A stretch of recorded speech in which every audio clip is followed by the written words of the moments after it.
어제 동료 목사님의 칠순잔치가 있어서 다녀왔습니다. 감사 예배를 드린 후에 뷔페 음식을 먹으면서 즐거운 시간을 보냈습니다. 이렇게 잔치란 경사스러운 일이 있을 때 여러 사람에게 알려져 함께 기뻐하며 음식과 잔을 나누는 자리입니다. 우리가 살아가면서 여러 잔치 자리가 있죠. 아기가 태어나서 1년이 되면 돌잔치를 합니다. 또 그가 자라서 성인이 되어서 배필이 생기면 결혼잔치를 하고, 살다가 해갑이 되면 해갑잔치를 합니다.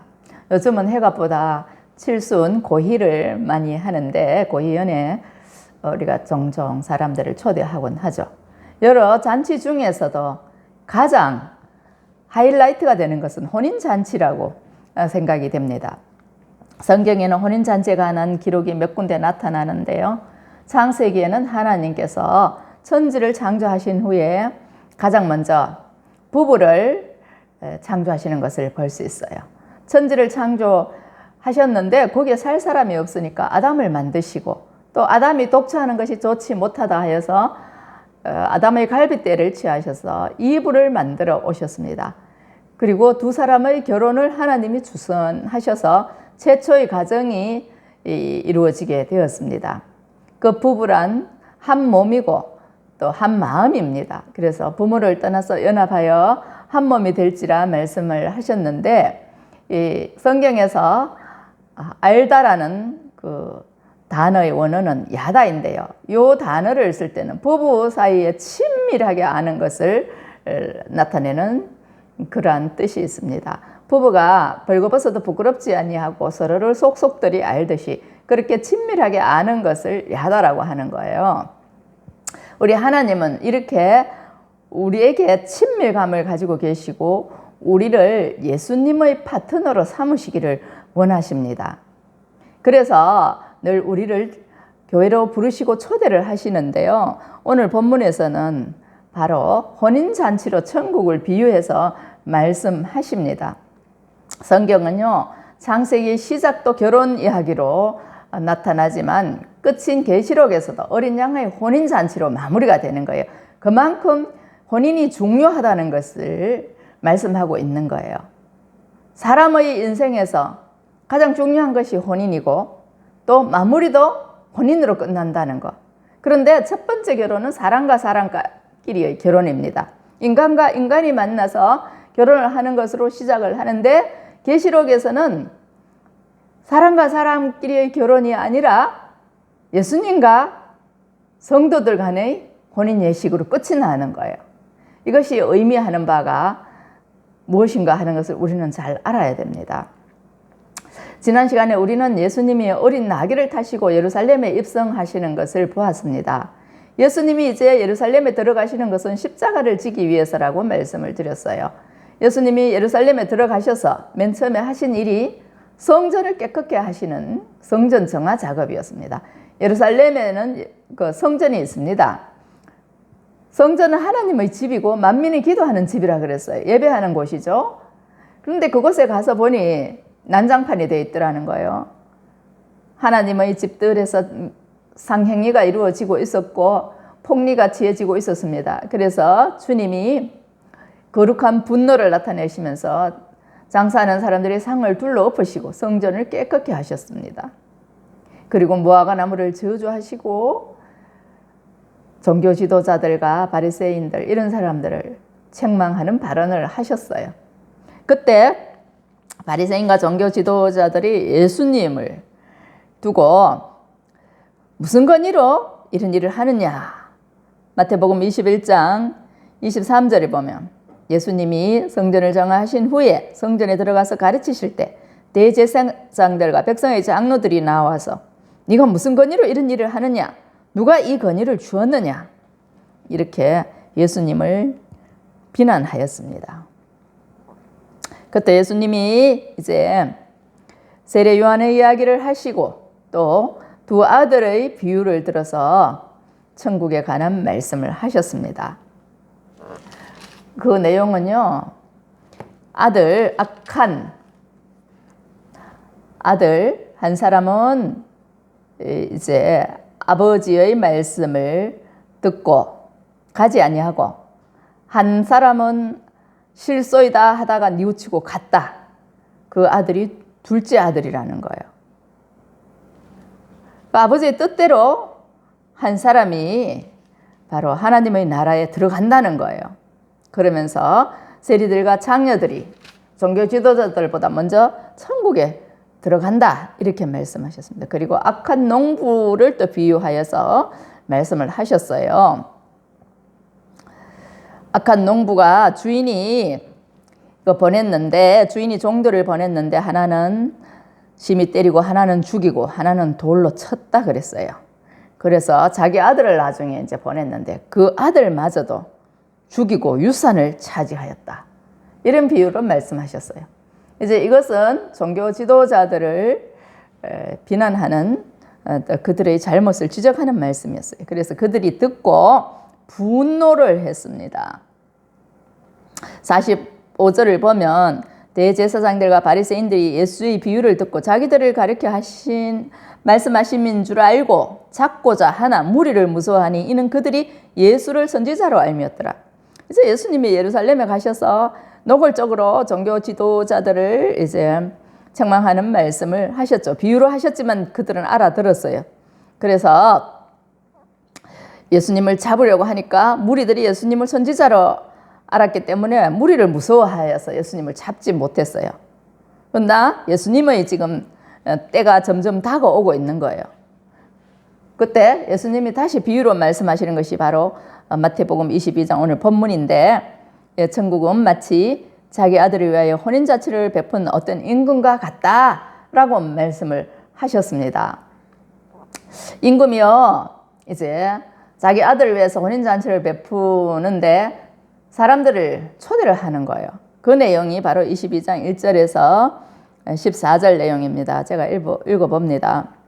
예수께서 다시 비유로 대답하여 이르시되 천국은 마치 자기 아들을 위하여 혼인잔치를 베푼 어떤 임금과 같으니 그 종들을 보내어 그 청한 사람들을 혼인잔치에 오라 하였더니 오기를 싫어하거늘 다시 다른 종들을 보내며 이르되 청한 사람들에게 이르기를 내가 오찬을 준비하되 나의 소와 살찐 짐승을 잡고 모든 것을 갖추었으니 혼인잔치에 오소서 하라 하였더니 그들이 돌아보지도 않고 한 사람은 자기 밭으로 한 사람은 자기 사업하러 가고 그 남은 자들은 종들을 잡아 모욕하고 죽이니 임금이 노하여 군대를 보내어 그 살인한 자들을 진멸하고 그 동네를 불사르고 이에 종들에게 이르되 혼인잔치는 준비되었으나 청한 사람들은 합당하지 아니하니 네글이 길에 가서 사람을 만나는 대로 혼인잔치에 청하여 오라 한데 종들이 길에 나가 악한 자나 선한 자나 만나는 대로 모두 데려오니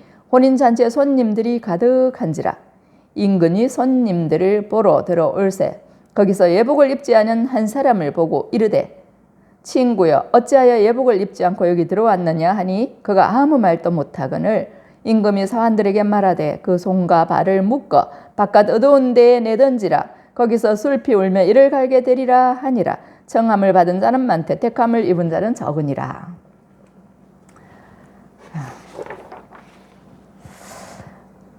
하나님이 예수님을 이제 우리에게 신랑으로 내어주시는 그런 본문이에요.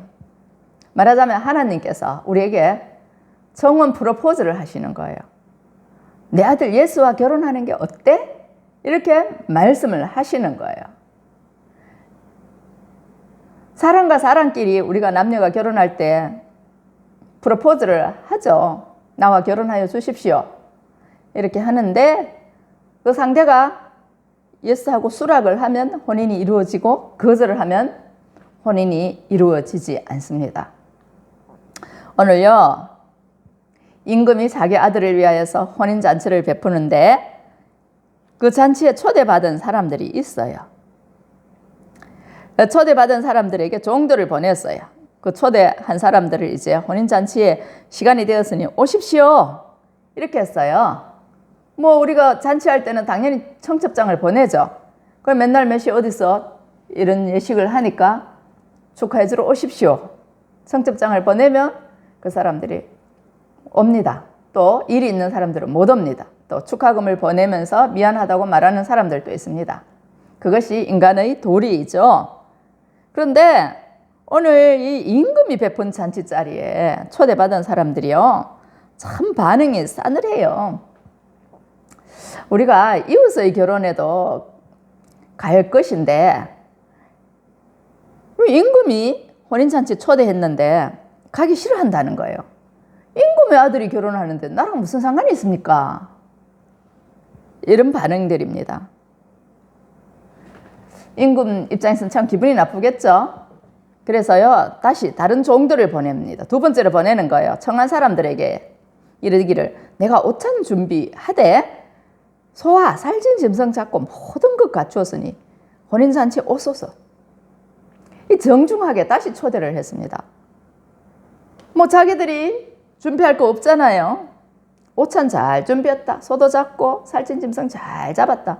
요즘은요, 소가 흔하지 않지만 옛날에 소고기요, 참 귀한 것이었어요. 살찐 짐승 잡는 거 귀한 것이, 돼지고기도 귀한 음식이었죠. 저는 뭐 돼지고기 즐기지를 않았기 때문에 자랄 때만 하더라도 돼지, 소고기 이런 거 먹지 않았어요.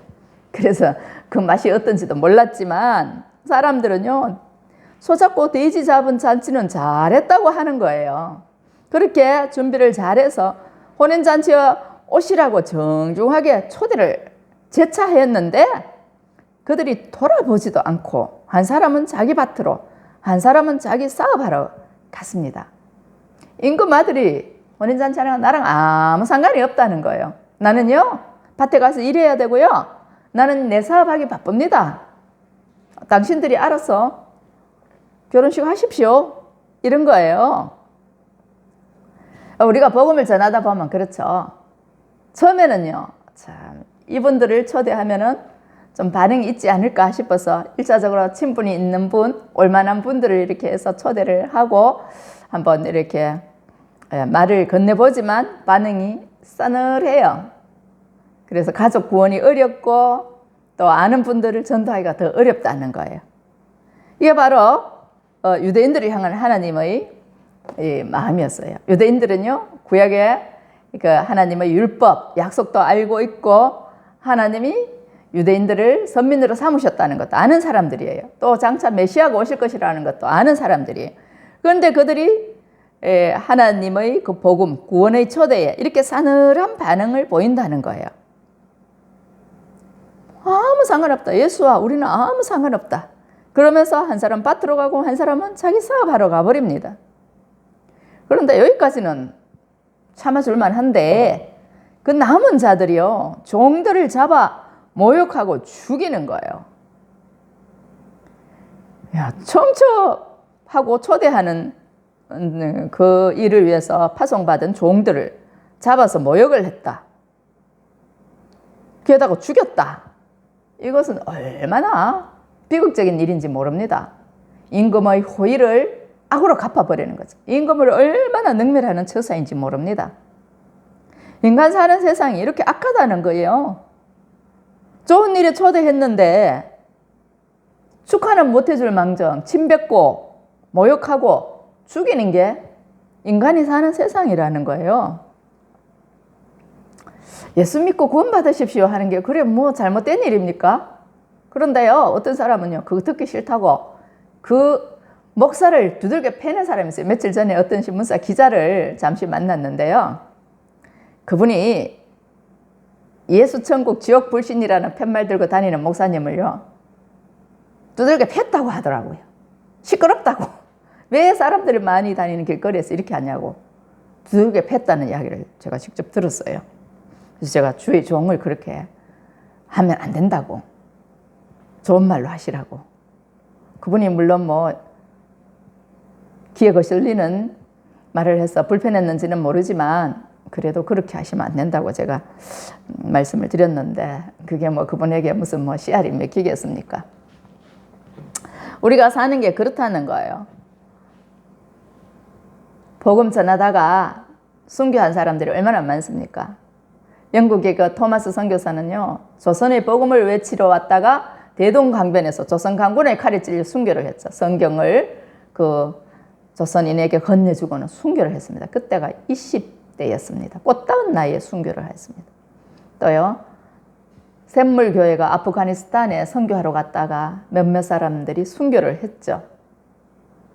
좋은 일로 정말 구원을 받으시라고.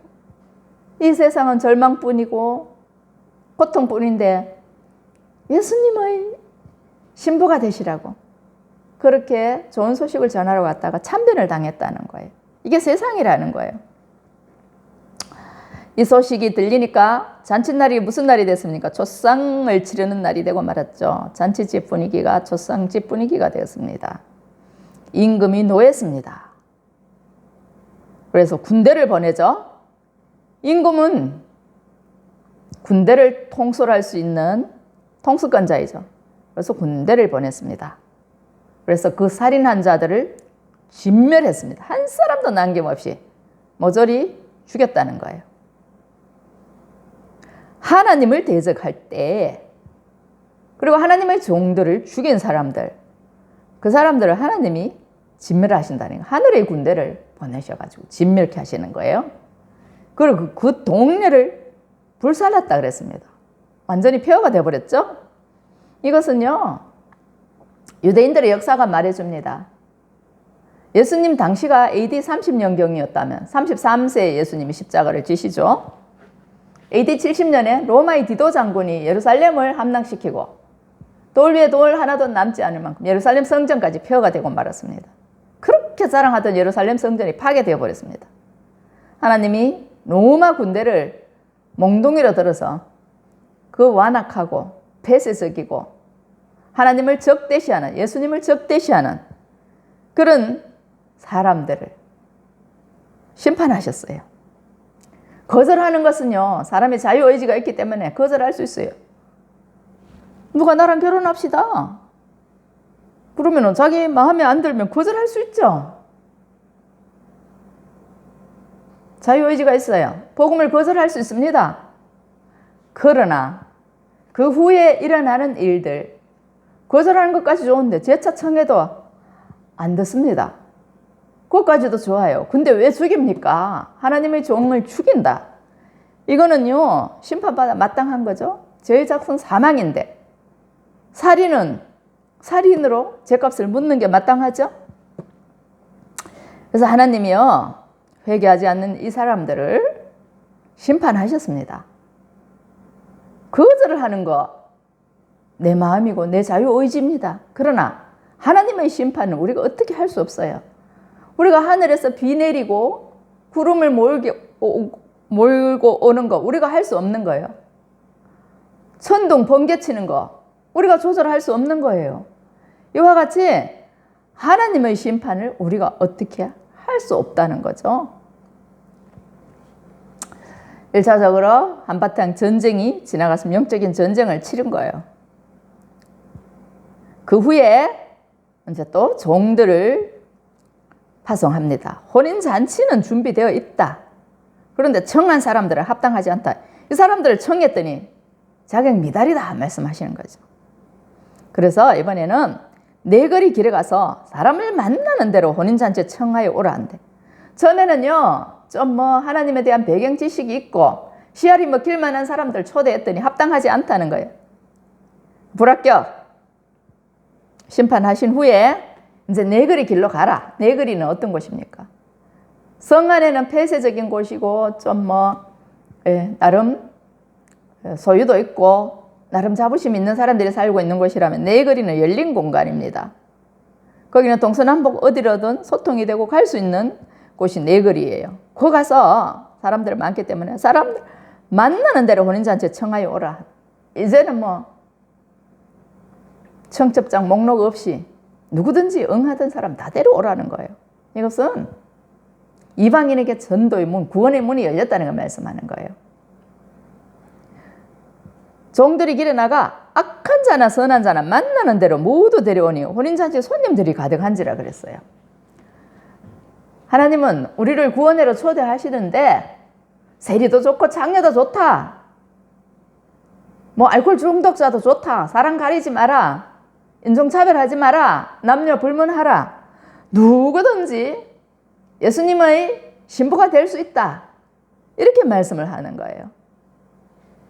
그래서요, 종교 지도자들보다 세리와 창녀가 하나님 나라에 먼저 들어간다고 앞에서 말씀하셨어요. 단지 조건이 있다. 뭐냐? 예복을 입어야 한다는 거예요. 예복. 혼인잔치에 들어가는 사람이 예복도 입지 않고 혼인잔치를 할 수는 없잖아요. 예수님과 혼인잔치에 들어가기 위해서는 예복을 입어야 되는데 그 예복이 바로 믿음의 예복을 입어야 된다는 거예요. 예수님을 믿어서 죄 용서함을 받아야 되는 거예요. 믿음으로 의롭게 되는 그 사람이 어린 양 예수님과 혼인을 하기에 합당한 자라 말씀하시는 거예요. 우리가요, 남녀가 만나서 결혼을 합니다. 사람과 사람 사이 육체적인 결합이죠. 정신적인 결합도 될 수 있죠. 그런데 그 결혼은요, 온전하지 못하고 늘 불화가 있고 갈등이 있고 분쟁이 있어요. 시기와 다툼이 있어요. 그래서 흔히들 하는 말이 내가 결혼한 내 아내는 어디를 갔는가? 내가 결혼한 내 남편은 어디를 갔는가? 라고 탄식하는 거예요. 내가 결혼할 때는 나를 사랑하고 아껴주는 것 같더니 뭐 이제 좀 지나 보니까 냉랭하고 무관심하고 날 아껴주지도 않는 것 같고 팽개 쳐넣어놓고 자기만 즐기러 다니고 뭐 다른 사람들에게는 친절하고 삭삭한데 집에 들어오면 꼬아다 놓은 보리자루 같아요. 비난이나 하고 툭툭 쏘아붙이기나 하고 빈정대기나 하고 그래요.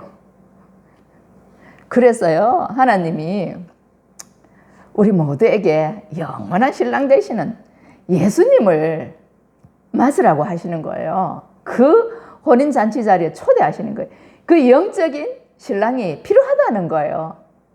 그래야 우리가 남편이 툭툭 아내가 뭐 매정하게 몰아붙여도 참고 견딜 수 있다는 거예요. 왜? 주님께서 무한한 사랑으로 우리를 위로하시고 우리를 세워주시고 인내할 힘을 주시고 마음의 평안을 주시기 때문에 그래요. 그래 봐야 뭐 별 볼 일 없다. 내가 너를 사랑한다. 개념치 말라. 참아라. 그를 말씀하시는 거예요, 주님이. 그 뭐 인생이 다 그런 거지 뭐. 인간한테 뭘 그리 기대할 거 있냐? 주님이 그래 말씀하시는 거예요. 내가 너를 사랑해. 내가 너를 잘 알아. 나와 함께 교제하고 나와 함께 어디든지 가보자 말씀하시는 거예요. 그래서요, 우리 모든 사람에게 예수 그리스도를 신랑으로 소개하고 싶어 하시는 거예요. 거기에 악한 자도 괜찮다. 예수 그리스도를 믿기만 해라. 그러면 예수 그리스도의 신부가 된다는 거예요. 호세아서를 보면요, 하나님이 호세아라는 선지자에게 음란한 여인 고멜을 아내로 맞으라고 말씀하셔요. 그 고멜을 아내로 맞이하여서 자녀를 낳아요. 근데 그 고멜이 다시 집을 나가서 또 음란한 생활을 하죠. 그런데 하나님이 다시 그를 돈 주고 다시 데려와라, 사와라 말씀하십니다. 하나님이 그만큼 우리를 사랑하신다는 거예요. 우리를 예수 그리스도의 신부로 삼으시기를 원하신다는 거예요. 데려오되 예수 그리스도를 영접하고 믿음으로 의롭게 되기를 원하시는 게 하나님의 간절함이라는 거예요. 이렇게 해서 이제 이방인들이 구원의 초청을 받고 하나님의 자녀가 되었습니다. 예수님의 신부가 되었어요. 잔치 자리에 손님이 가득했습니다. 그때 임금이 손님들을 보러 들어왔습니다. 이제 우리가 천국에 가면 하나님이 다 이제 우리를 보러 나오시죠. 그런데 거기 예복을 입지 않은 한 사람이 있었습니다. 그래서 그 사람이 책망을 받습니다. 친구여, 어찌하여 예복을 입지 않고 여기 들어왔느냐 하니 그가 아무 말도 못하거늘. 할 말이 없는 거예요. 사람의 눈은 속일 수 있어요. 뭐 또 옷을 입어도 뭐 어디 가서 빌려와서 입고 들어갈 수도 있는 거예요. 그런데 하나님의 눈은 속일 수 없죠. 죄 용서함이 없는 예복. 예수 그리스도를 믿지 않고 들어온 그 사람은요, 쫓겨난다는 거예요. 손과 발을 묶어 바깥 어두운 데에 내던지라. 이제 손과 발을 묶었다는 결박이 됐다는 거죠. 거기서 슬피 울며 이를 갈게 돼. 바깥 어두운 데가 어딥니까? 구원이 없는 곳, 빛이 없는 곳, 이를 가게 된다. 버려짐을 당한다는 거예요. 이게 바로 천국이라는 거예요. 유대인들이 그렇게 하나님을 잘 믿고 섬긴다고 하지만 그들 가운데 예수님을 대적하고 배척하는 사람이 너무 많아서 주님이 이렇게 비유로 말씀을 하셨습니다. 그러면서 14절에서 하시는 말씀이 청함을 받은 자는 많되 택함을 받은 자는 적으니라 그랬습니다. 우리가 얼마나 하나님의 말씀을 대적하고 거역하는지 모릅니다. 예레미야 7장 13절에서는 이렇게 말씀하세요. 여호와의 말씀이니라. 이제 너희가 그 모든 일을 행하였으면 내가 너희에게 말하되 새벽부터 부지런히 말하여도 듣지 아니하고 너희를 불러도 대답하지 아니하였느니라. 요한복음 3장 18절입니다. 그를 믿는 자는 심판을 받지 아니하는 것이요 믿지 아니하는 자는 하나님의 독생자의 이름을 믿지 아니하므로 벌써 심판을 받은 것이니라. 하나님이 이렇게 거듭해서 3차까지 종들을 파송하였지만 여전히 구원받은 사람은 받고 받지 못한 사람 있죠. 청함받은 사람은 많되 택함 입은 자는 적다 그랬습니다. 하나님이요 꾸준히 어떤 희생과 대가를 치르더라도 우리를 불쌍히 여기셔서 구원하시려고 종도를 파송하는 거예요. 마가복음 16장 15절 또 이르시되 너희는 온 천하에 다니며 만민에게 복음을 전파하라 하셨어요. 그 우리가 힘이 들든 들지 않든 돌멩이에 맞으면서 혹은 주먹질을 당하면서 발로 밟히면서도 발에 밟히면서도 복음을 전해야 한다는 거예요. 그게 하나님의 사랑이라는 말씀입니다. 교회는요, 복음은요, 악한 사람도 변화시킵니다. 사람들은 자주 교인이 어떻게 그럴 수 있습니까? 그러는데요, 악한 자나 선한 자나 다 부르고 초대하는 것이 교회입니다. 복음입니다. 그래서요, 교회에는요, 악한 사람도 있어요. 많아요. 그들이 이제 변화될 때까지 우리가 기다려야 되는, 기도하면서 기다려야 되는 거예요. 어느 순간 그들이 하나님의 말씀에 꽂히면 이제 꼬꾸라지고 변화가 되기 시작을 하는데 그 전까지는 악한 성품이 그대로 있죠. 악한 행실이 그대로 있습니다.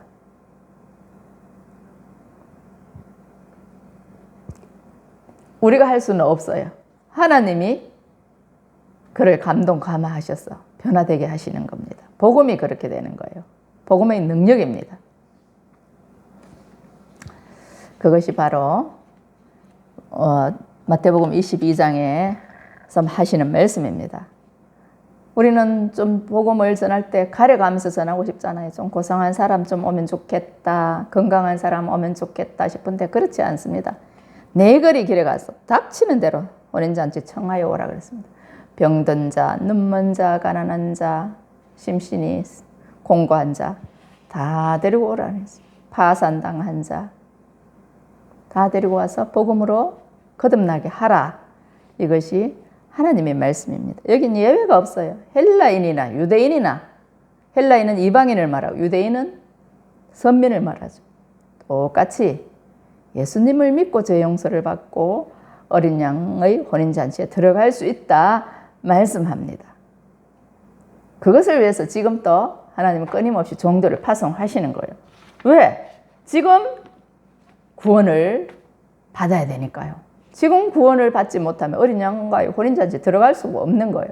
그래서 오늘이 중요한 거예요. 내일은 내 날이 아니에요. 잠깐 후도 내 날이, 내 시간이 될 수가 없는 거예요. 1시간 후에 내게 어떤 일이 일어날지 어찌합니까? 내일 일은 난 몰라요. 그 복음성과 가사가 딱 맞는 거예요.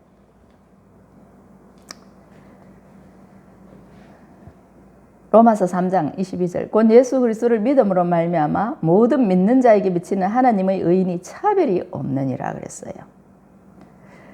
골로새서 3장 11절 거기에는 헬라인이나 유대인이나 할레파나 무할레파나 야만인이나 스고디아인이나 종이나 자유인이 차별이 있을 수 없나니 오직 그리스도는 만유시요 만유 안에 계시니라. 헬라인, 유대인, 우리가 선민이네, 너는 이방인이네. 할례 받았네? 안 받았네? 그런 거 필요 없다는 거예요. 야만인이네, 스구디아인이네, 인종차별 필요 없다는 거예요. 난 종이네, 나는 자유인이네. 노예로 살다가 이제 풀려난 사람을 자유인이라 하죠. 또 종이 아닌 사람 자유인이죠. 종이니 자유인이니 그런 거 필요 없다. 예수 그리스도 안에 아무 차별도 없다. 모두가 믿음으로 하나 되고 믿음으로 이렇게 된다. 이 말씀을 하는 거예요. 말씀을 마무리합니다. 우리가 이 땅에서 한 사람의 남편으로 살고 한 사람의 아내로 사는 거 마냥 행복한 일 아닙니다. 수많은 갈등과 회의가 있어요. 의심이 있어요.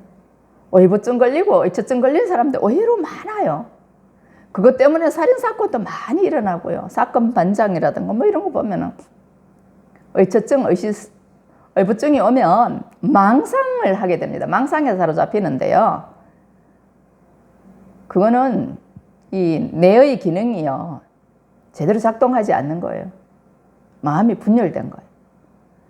그래서 막 드라마를 혼자 쓰는데, 야, 뭐 멀쩡한 사람 집에 있는데 지금 어디 나가서 나쁜 짓 한다 그러고 믿어버리는 거예요. 참 골치 아픈 일이 발생하는 거예요.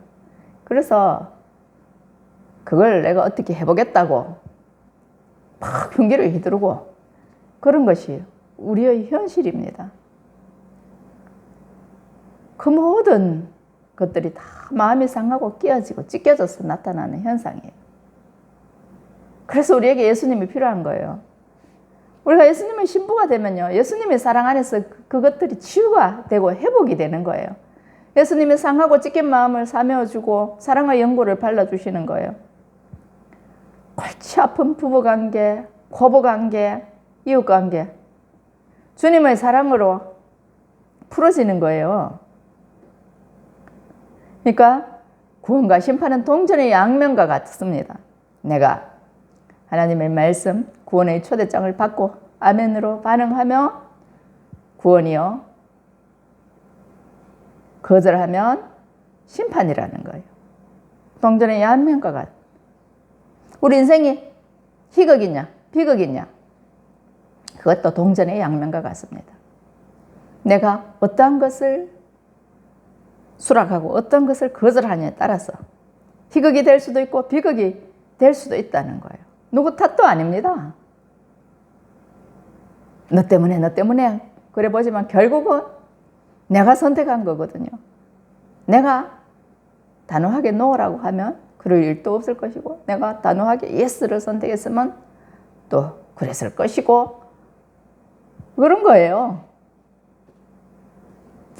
세상에서 우리가 청함받는 것도 많고 제한받는 것도 많은데 어떤 것을 내가 수락을 하고 거절할 것인가 잘 분별하고 정말 하나님의 신부로서 어린 양의 혼인잔치에 참여할 수 있는 은혜가 있기를 바랍니다. 기도하겠습니다. 하나님 감사합니다. 오늘도 저희들에게 마태복음 22장 1절에서 14절의 말씀을 통하여서 어린 양 예수님의 신부가 되는 은혜를 말씀하시니 감사를 드립니다. 청함을 받은 사람은 많되 택함을 받은 사람은 적다고 하셨습니다. 원하옵기는 우리가 택한 자가 되게 하여 주시고 그 사랑 안에서 영원한 기쁨과 평안을 얻게 하여 주시옵소서. 우리 주 예수 그리스도 이름으로 간절히 기도하옵나이다. 아멘.